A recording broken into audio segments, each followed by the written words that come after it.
Bom, vamos dar continuidade ao nosso programa aqui. Nós vamos falar agora de uma data muito importante, né? Nós vamos falar da presença da Assembleia de Deus no Brasil e também aqui no estado de Goiás. Nós vamos conversar com o escritor e também pastor Giovanni Ribeiro Alves. Está tudo bem com o senhor?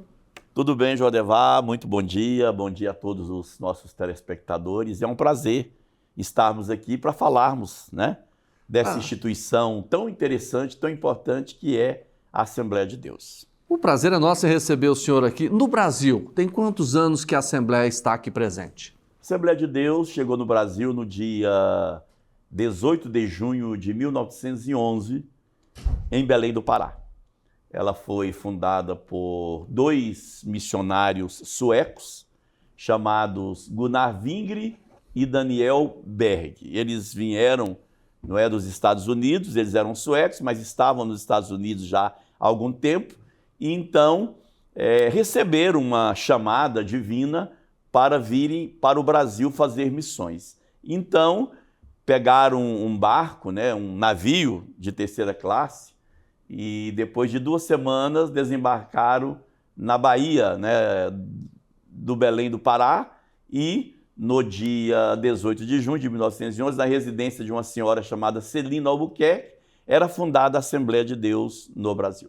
Nós estamos mostrando algumas imagens aqui, né? Se o senhor tiver, pode até ir completando também essas informações. Tem, aí o senhor está falando aí, tem o primeiro templo da Assembleia de Deus, né? E o segundo templo também. Quer dizer, toda uma história muito bonita, né? De muita fé, né? Contada no Brasil. Isso mesmo. Aí nós vimos aí o primeiro templo, aí nós temos a imagem dos dois pioneiros das Assembleias de Deus no Brasil, os dois suecos. Que o senhor citou agora. Eu acabei de citar, né? Está aí a foto deles. O da esquerda é o Daniel Berg e o da direita é o Gunnar Wingre. Isso. Agora, vamos trazer para Goiás. A Assembleia de Deus está há quanto tempo em Goiás? A Assembleia de Deus, ela chegou para Goiás praticamente junto com a cidade. Ela foi fundada em Goiás no ano de 1936. E um fato interessante que foi por um pastor humilde, trabalhador braçal, que era pedreiro, chamado Antônio Moreira. Antônio Moreira veio do Rio de Janeiro para trabalhar na construção do Palácio das Esmeraldas. Interessante, né? Muito. Ele era um afrodescendente e chegando aqui, ele recebeu uma missão, uma ordem do pastor Paulo Leivas Macalão, que é o pastor fundador da Assembleia de Deus de Madureira. E o pastor Paulo Macalão pediu então que o Antônio Moreira desse início ao trabalho das Assembleias de Deus em Goiás, que iniciou no chamado bairro de Botafogo. Esse bairro de Botafogo hoje é o setor universitário. Ali Lá foi a primeira igreja. Ali já tinha umas casinhas ali em volta do Botafogo, não é? Que os construtores de Goiânia moravam. E na residência de um senhor chamado Benedito Timóteo, que morava à beira do Botafogo, eles iniciaram os primeiros cultos da Assembleia de Deus. Ainda tem essa igreja? Em Goiânia. Depois disso, Jordevá, eles construíram o primeiro templo. Existe ainda o primeiro templo da Assembleia de Deus em Goiás, que está localizado na Rua 55, número 180, nas imediações do Mutirama e do Colégio Santo Agostinho. Se você passar lá na porta, quem passar lá na porta, olhe lá, Assembleia de Deus, e tem uma placa, desde 1936. Ali está a primeira Assembleia de Deus do estado de Goiás, né, iniciando por Goiânia. Eu queria até voltar um pouquinho para falar da Assembleia de Deus no Brasil, não é isso? Aqui, como é que foi o processo dessa fundação quando chegou aqui no país? Veja bem, os missionários suecos, Daniel Berg e Gunnar Wingre, eles estiveram nos Estados Unidos, eles vieram da Suécia para os Estados Unidos. Nos Estados Unidos, eles tiveram uma experiência com o pentecostalismo, não é? Com o pentecostalismo, que teve, né, o seu início lá em Los Angeles, na Rua Azusa. Dentro da história da teologia do pentecostalismo, nós estudamos isso, né? O pentecostalismo teve seu início com o avivamento espiritual que iniciou na Rua Azusa, em Los Angeles, nos Estados Unidos. Eles, então, já tinham uma experiência com o pentecostalismo, né? Quando eles chegaram aqui para o Brasil, em 1911, eles foram congregar na Igreja Batista.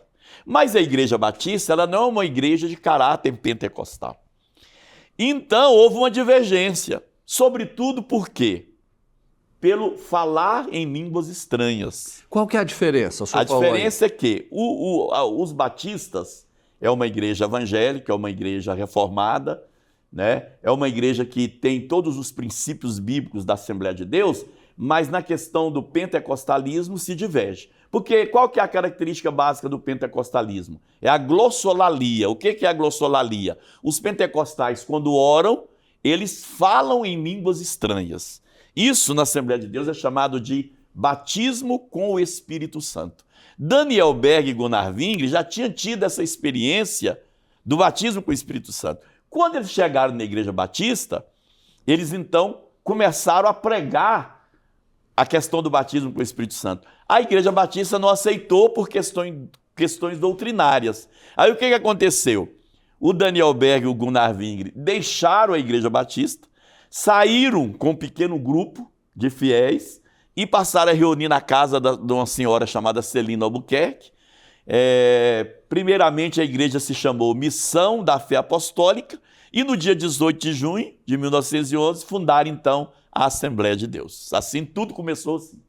Porque sempre a gente tem uma curiosidade. Nós temos, são várias igrejas evangélicas, várias denominações, né? E por isso que eu perguntei para o senhor a diferença, né? O senhor citou em relação à Igreja Batista, mas nós temos outras também. A Igreja Batista, a Igreja Presbiteriana, por exemplo, são duas igrejas que elas não são pentecostais. A Assembleia de Deus, né? Ela já é uma igreja que nós chamamos de pentecostalismo clássico, né? E vieram outras ramificações pentecostais, como, por exemplo, a Igreja Quadrangular, uma igreja pentecostais, e as chamadas igrejas renovadas e que levam o nome pentecostal são pentecostais também. Tá certo. E como é que o senhor, depois disso, como é que foi o crescimento do Brasil afora? Olha, depois de Belém do Pará, a Assembleia de Deus ela se expandiu por toda a região norte do Brasil, não é? E depois da região norte, ela foi se expandindo por toda a Federação Brasileira.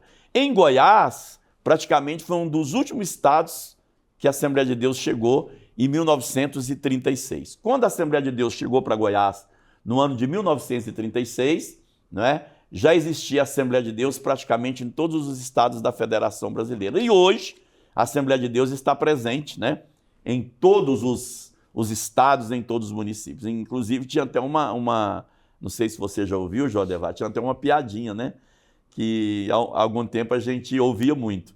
Uma cidade, ela pode ser pequenininha como for, mas lá vai ter Bradesco, Coca-Cola e Assembleia de Deus.